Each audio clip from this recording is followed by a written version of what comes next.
تو اس بات کی توفیق عطا فرمائے۔ چوتھی جو ذمہ داری ہے علماء کی، جو بہت بڑی کمی نظر آتی ہے، بسد احترام، ادب و آداب جو کسی قوم کا شعار ہوتے ہیں، ادب و آداب ہمارے قریب بھی نہیں آتے۔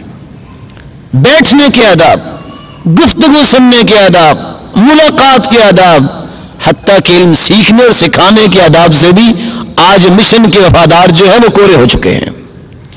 اور عبداللہ بن مبارک رحمت اللہ علیہ نے کتنی پیاری بات کہی تھی، الایمان الآداب کلہ، ایمان تو سارے کا سارا ہے ہی ادب و آداب کا۔ اور کہا کرتے تھے من تہاون بالآداب حرم السنن، جو ادب و آداب میں سستی کرتا ہے آداب سے تو محروم ہوتا ہی ہے، اللہ اس کو سنتوں سے بھی محروم کر دیتے ہیں۔ ومن تہاون بالسنن حرم الفرائض، اور جو سنتوں میں سستی کرتا ہے، جیسا کہ آج یہ وبا ہی چل نکلی ہے، سنتیں پڑھنے کی کون سی ضرورت ہے؟ وَكَانُوا لَنَا عَابِدِينَ، جنہوں نے کام کیے ہیں دنیا میں، قرآن بس بیان کرتا ہے وَكَانُوا لَنَا عَابِدِينَ، وہ تو عبادت میں دقت کرنے والے تھے، اصل وہ تو عبادت میں دل لگانے والے تھے، وہ اپنی کامیابی کا راز یہ سمجھتے تھے کہ ہم عبادت میں آگے بڑھ جائیں، جتنے اللہ کے سامنے زیادہ جھکیں گے اتنی زیادہ برکت نازل ہوگی۔ وَمَن تَهَاوَنَ بِالسُّنَنِ حُرِمَ الْفَرَائِض، جو سنتوں سے محروم، سنتوں میں سستی کرتا ہے اللہ اس کو فرائض سے بھی محروم کر دیتے ہیں۔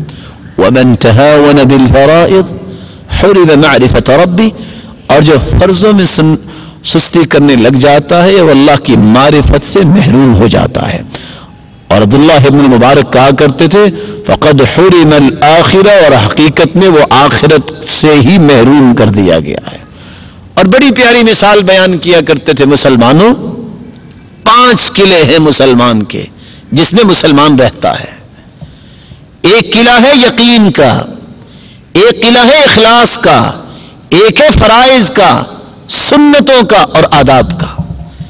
سب سے پہلے شیطان جو سب سے بڑا چور ہے وہ کچی اینٹوں کے بنے ہوئے قلعے کی طرف آتا ہے، وہ آداب کا قلعہ ہے، اور سب سے پہلے ان دیواروں کو گراتا ہے۔ آپ صلی اللہ علیہ وآلہ وسلم نے تو جب ایک دیکھا کہ امام نماز پڑھا رہا ہے، نماز پڑھانے کے بعد فتفل فی تجاہ القبلہ، اس نے قبلہ کی رخ ہو کے تھوک دیا، پوچھا یہ کون ہے؟ لا یصلی لکم، اس کو اتنی ادب و آداب نہیں، آج کے بعد اس کو نماز پڑھانے کے لیے کھڑا نہ کرنا۔ ادب کی اتنی قدر ہے، اس کو پتہ نہیں ہے کہ قبلہ کی طرف تھوکنا چاہیے کہ نہیں چاہیے۔ بات یہ کر رہے تھے سب سے پہلے وہ کچی اینٹوں کے بنے ہوئے قلعے کو گراتا ہے، جب اس قلعے کو فتح کر لیتا ہے تو پھر سنتوں کی طرف آتا ہے، اس کو چوری کرتا ہے جو پکی اینٹوں کا بنا قلعہ ہے۔ سنتوں کے قلعے میں جب داخل ہو جاتا ہے پھر وہ پتھر کے بنے ہوئے قلعے کی طرف آتا ہے، فرائض کی طرف۔ جب اس کو بھی ختم کر لیتا ہے تو وہ چاندی کا بنا جو قلعہ ہوتا ہے اخلاص، اس کی تو دھجیاں اڑ جاتی ہے، فرائض نہیں تو اخلاص کیسا؟ جب اخلاص نہیں رہتا تو یقین تو قریب نہیں آتا۔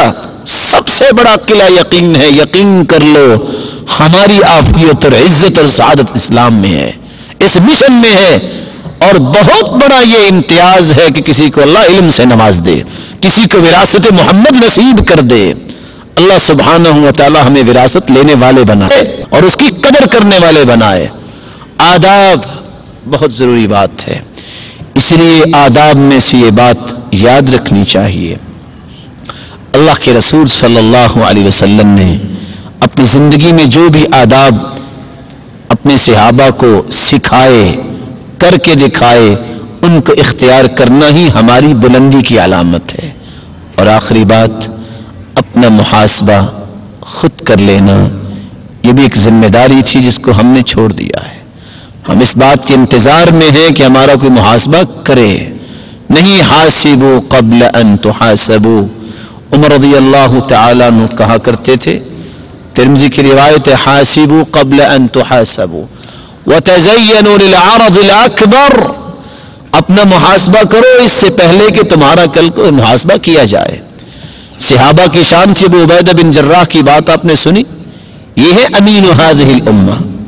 صحیح بخاری میں امام بخاری رحمۃ اللہ علیہ باب مانتے ہیں، باب کفارۃ البزاق فی المسجد